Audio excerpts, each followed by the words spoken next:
Hello प्यारे बच्चों, welcome back. कल हमने अपने हिंदी साहित्य के पहले लेक्चर में पढ़ा था आदिकाल की समय सीमा। ठीक है। और आज जो है आदिकाल की समय सीमा जो थी, ठीक है, वो डॉक्टर नगेंद्र के हिसाब से थी 1000 से कितनी 1350 विक्रमी संवत, और आचार्य रामचंद्र शुक्ल के अनुसार कितनी थी, इनके अनुसार थी 1050 से 1375। ठीक है। आज हम उसी आदिकाल का नामकरण पढ़ेंगे। हिंदी के अलग अलग साहित्यकारों ने इसको अलग अलग नाम दिए हैं, और यहाँ से सबसे ज्यादा question UP TET, C TET और कोई भी हिंदी की प्रतियोगिता परीक्षा हो, चाहे वो आपका यूपीएसआई हो, कांस्टेबल हो, सभी में पूछा जाता है। ये मोस्ट इंपोर्टेंट है।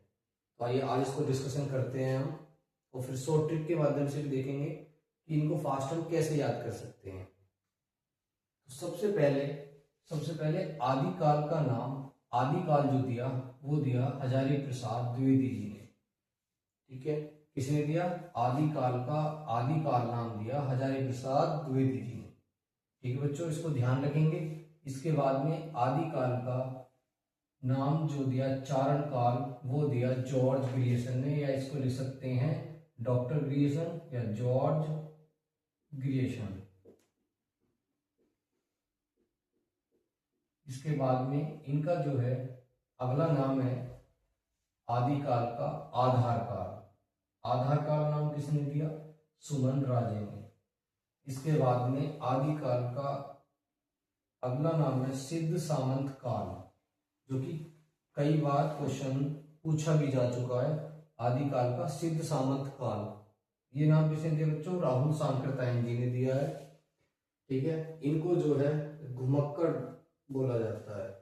ठीक है। इनकी एक रचना है अथातो घुमक्कड़ शास्त्र, जो बहुत फेमस है। इसके बाद में वीर गाथा काल, जो मोस्ट इंपोर्टेंट है, ये मोस्ट इंपोर्टेंट है, आचार्य रामचंद्र शुक्ल जी का वीर गाथा काल। ठीक है। क्यों?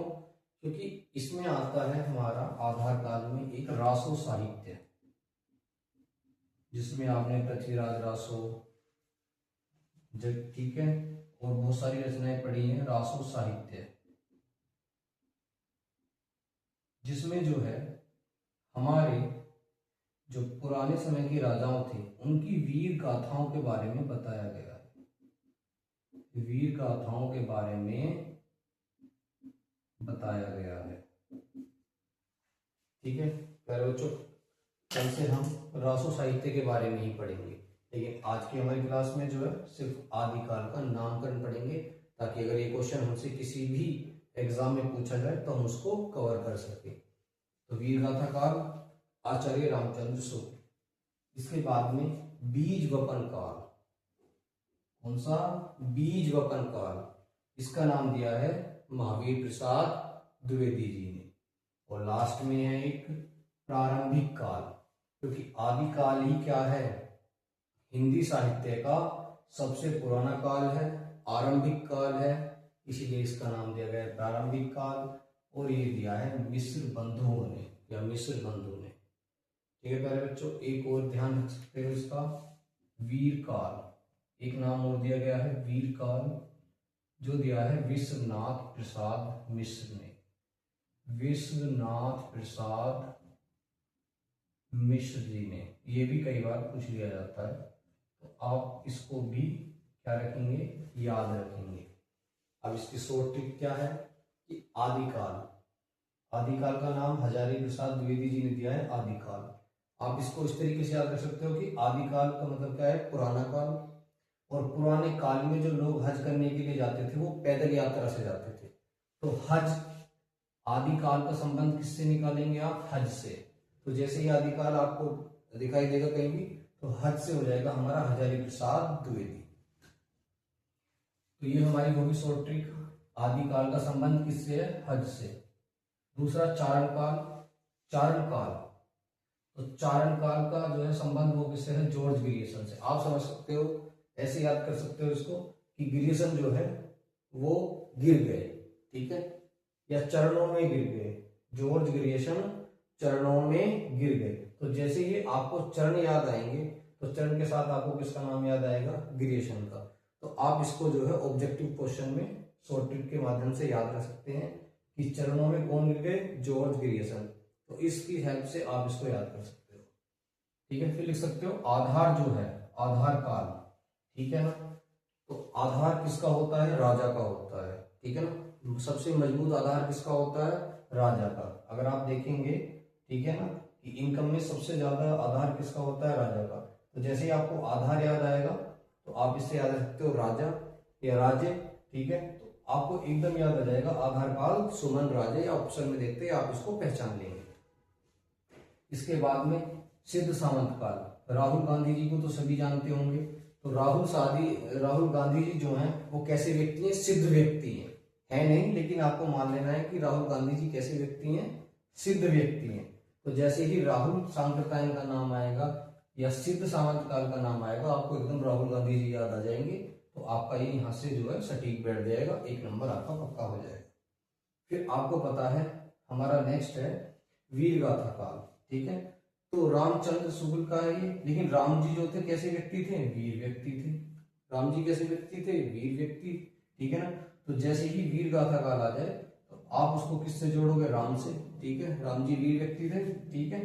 तो राम से आ जाएगा हमारा रामचंद्र शुक्ल।